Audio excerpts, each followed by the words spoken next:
తప్పు చేసావాను?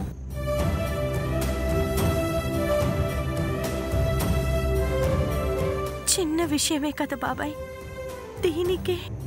నీకిది చిన్న విషయమే కావచ్చమ్మా, కానీ మీ నాన్నకిది చాలా పెద్ద విషయం.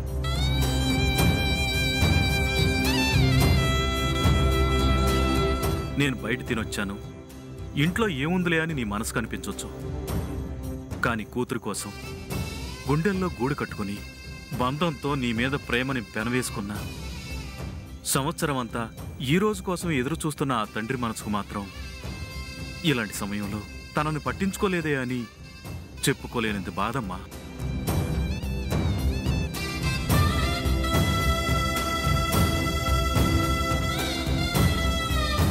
మీ నాన్న పక్కన తల్లిగా నేనున్నా, లక్ష్మణుళ్ళ ఎప్పుడూ వెన్నంటి ఉండే ఈ రవి బాబాయ్ ఉన్నా, ఎదురుగా నువ్వు లేకపోయేసరికి వాడి ఆలోచనంతా ప్రతి క్షణం నీ చుట్టూనే తిరుగుతూ ఉంటుంది. నా కూతురిప్పుడు ఏం చేస్తుందో, టైం దాటిపోయింది తిందో లేదో అని వాడి మనసంతా నీ చుట్టూనే ఉంటుంది.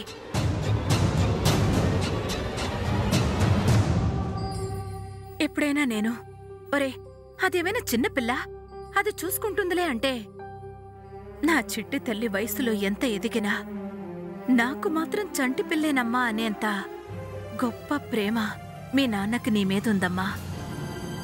వాడి విషయంలో నువ్వు నిర్లక్ష్యం చేస్తే వాడు తట్టుకోలేడమ్మా.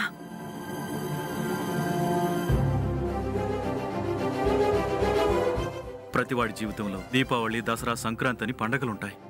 కానీ మీ నాన్న జీవితంలో మాత్రం నీ పుట్టినరోజే పెద్ద పండగమ్మా. నీకు 8 సంవత్సరాలు నిండే వరకు నువ్వు మీ నాన్న దగ్గర లేకపోయినా, తండ్రిగా మీ నాన్న మాత్రం తన బాధ్యతను ఏనాడూ విస్మరించలేదు. నీ మొదటి సంవత్సరం పుట్టినరోజు నుండి మళ్ళీ మీ నాన్న దగ్గరకు వచ్చే వరకు నీ బదులు చిన్న పిల్లాళ్ళ తనే కేక్ కట్ చేసేవాడమ్మా. నీ ఎదుగుతున్న వయసుకు తగినట్లు బట్టలు, బొమ్మలు, బంగారు నగలు అన్నీ కొని ఇంట్లో పెట్టేవాడు. ఎందుకో తెలుసమ్మా? ఏ క్షణం నువ్వు మీ నాన్న దగ్గరకు వచ్చినా ఏ విషయంలో కూడా నీకు తక్కువ జరగకూడదని. నీ ఎదుగుతున్న వయసుకు తగినట్లు బట్టలు, బొమ్మలు, బంగారు నగలు అన్నీ కొని ఇంట్లో పెట్టేవాడు. ఎందుకో తెలుసమ్మా? ఏ క్షణం నువ్వు మీ నాన్న దగ్గరకు వచ్చినా ఏ విషయంలో కూడా నీకు తక్కువ జరగకూడదని. మీ అమ్మ మీద ప్రేమని, మీ మీద అనురాగాన్ని అన్నీ నీలోనే చూసుకుని మీ నాన్న మురిసిపోయేవాడమ్మా. అలాంటి నాన్నని నీ పుట్టినరోజు నాడే బాధ పెట్టావు కదమ్మా.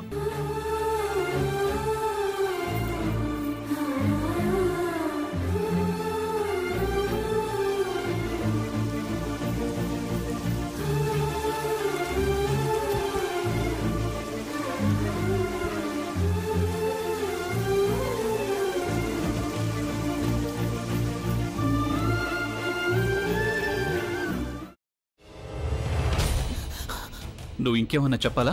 ఇంకేమన్నా అబద్ధం చెప్పాలనుకుంటే చెప్పేయి.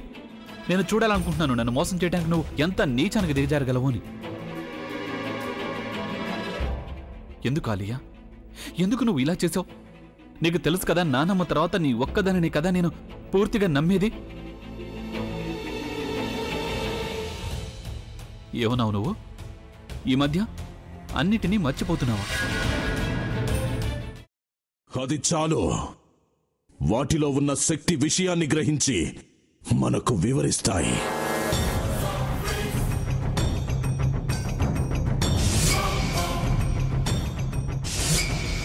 ఎవరు ఆ దండ విప్పొద్దు, గది తలుపులు తెరవద్దు.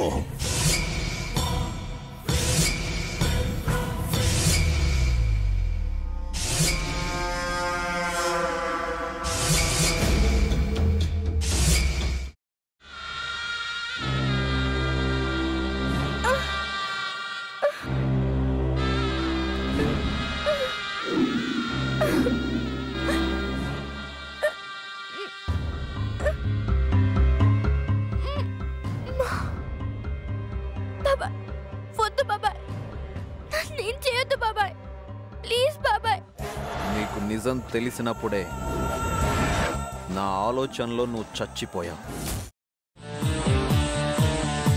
అబ్బా ప్లీజ్ కొంచెం తినండి ప్లీజ్. భీమారావు గారు మీరా? ఇగో మీరా కాదు సక్కుబాయ్. అవును, మీ పనామే లేచిపోయిందని చెప్పి కంప్లైంట్ ఇచ్చినావు కదా. రేయ్, ఆయన కంప్లైంట్ ఇచ్చింది లేచిపోయిందని కాదు, కనిపించడం లేదు అని. అట్లానా? సరే మేడం. ఇడియట్. ఆ వంట మనిషి పేరేంటన్నారు? రత్తాలు మేడం. ఏం పెద్ద మంచి, నీ వంట మంచిని కూడా మేడం అని పిలుస్తావా? రేయ్ హాఫ్ బ్రెయిన్,